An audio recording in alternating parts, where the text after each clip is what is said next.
जय हिंद दोस्तों, स्वागत है आपका अपने YouTube चैनल परामलेटी न्यूज हिंदी में। दोस्तों, जैसा कि आप लोग को मालूम है, 8th पे कमीशन की घोषणा हो गई है।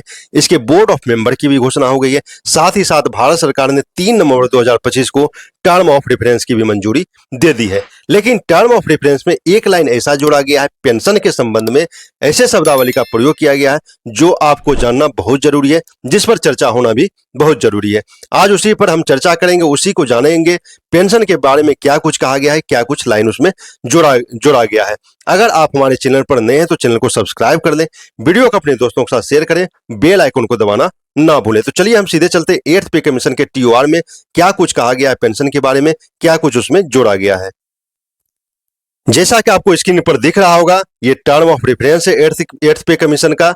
आप लोग इसको जरूर एक बार पढ़ें। मैं सभी कर्मचारी, सभी केंद्रीय जवान, सभी CAPF जवान, अर्धसैनिक बल से निवेदन करता हूं, आप टर्म ऑफ रेफरेंस को एक बार जरूर पढ़ें ताकि आपको भी मालूम चले इसमें क्या कुछ जोड़ा गया है, क्या कुछ आपके हित के लिए इसमें सोचा गया है।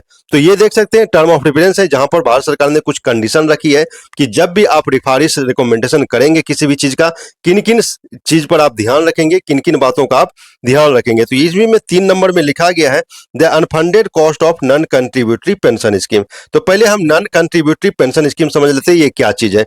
जैसा आप लोग को मालूम होना चाहिए, भारत में अभी 3 तरह की पेंशन व्यवस्था है। एक OPS है, NPS है, उसके बाद UPS आया था। तो UPS और NPS एक ऐसी पेंशन व्यवस्था है जिसमें जो कंट्रीब्यूशन होता है भारत सरकार का भी होता है और कर्मचारी का भी होता है।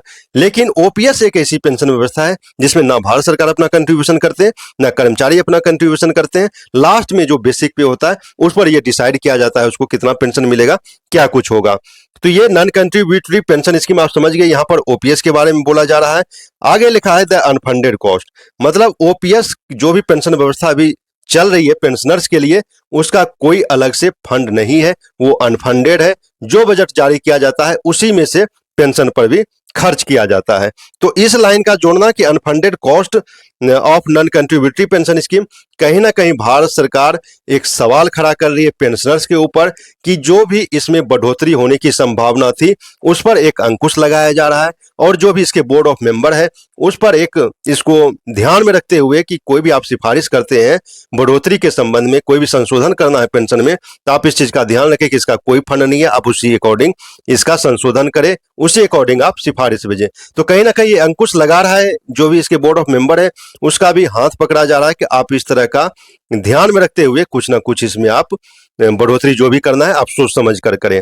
तो लेकिन भारत सरकार को समझना चाहिए पेंशन जो है केंद्र कर्मचारी का हक है, और उसके पेंशन के साथ, पेंशनर्स के पेंशन के साथ कोई खिलवाड़ ना करे, जहां तक उसको एक बेनिफिशियरी बना के लागू करना चाहिए, क्योंकि पेंशन सभी केंद्र कर्मचारी का हक है। इसका हम एक ऑर्डर भी लेकर आए हैं जो कि DS नकारा वर्सेज गवर्नमेंट का, जो कि सुप्रीम कोर्ट का ऑर्डर है 1982 का। चलिए देखते हैं उसमें क्या कुछ कहा गया है पेंशन के बारे में। तो आपके स्क्रीन पर दिख रहा होगा ये DS नकारा versus other versus union of India 17 दिसंबर 1982 का ये सुप्रीम कोर्ट का ऑर्डर है। पेंशन के संबंध में ये ऑर्डर जारी किया गया था DS नकारा के और सुप्रीम भारत सरकार के बीच जो हुआ था। तो यहाँ पर हम नीचे चलते हैं, यहाँ पर देखते हैं ये बहुत बड़ा PDF है, 36 पेज का है, मैं डिस्क्रिप्शन में लगा दूंगा। तो आप यहाँ पर देख सकते हैं, यहाँ पर एक्ट लिखा हुआ है और इसको 14 आर्टिकल 14 में लिया गया है।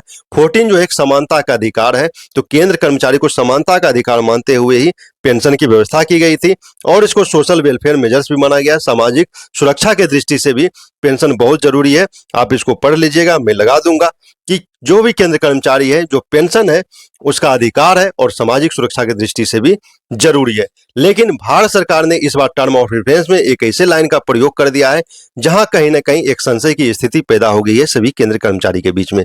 लेकिन समझना चाहिए भारत सरकार को, ये वही केंद्र कर्मचारी है जो लगातार 24 घंटे आपकी सेवा में, देश की सेवा में लगे रहते हैं। जैसे हमारे केंद्र अर्धसैनिक बल के जवान भारत सरकार के एक आदेश पर वो मणिपुर से श्रीनगर पहुंच जाते हैं और कन्याकुमारी से श्रीनगर, मणिपुर, कहीं भी भारत सरकार में 24 घंटा के लिए सेवा देने के लिए तत्पर हाजिर रहते हैं। लेकिन इस तरह का छेड़छाड़ करना पेंशन के संबंध में एक कहीं ना कहीं इसका दूरगामी प्रभाव असर पड़ता हुआ दिखाई देगा। तो ये बहुत जरूरी है कि इसके साथ खिलवाड़ ना करें।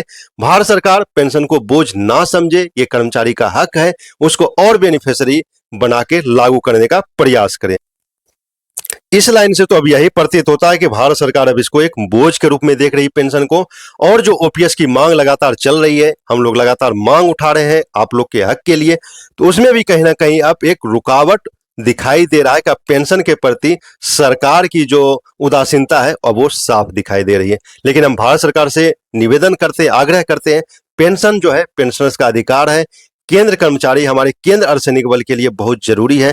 आप इसको ओपीएस लागू करें तथा जो भी पेंशन मिल रहा है उसके साथ कोई छेड़छाड़ ना करें, इसको और बेनिफिशियरी बना के लागू करने का प्रयास करें, इसको और जो है इंक्रीज करके लागू करने का प्रयास करें। आपका क्या विचार है कमेंट में जरूर लिखें।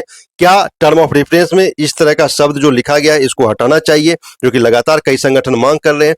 क्या आप चाहते हैं कि इसमें ओपीएस को भी शामिल किया जाए? कमेंट खुला हुआ है, कमेंट में अपनी राय, अपने विचार जरूर दें।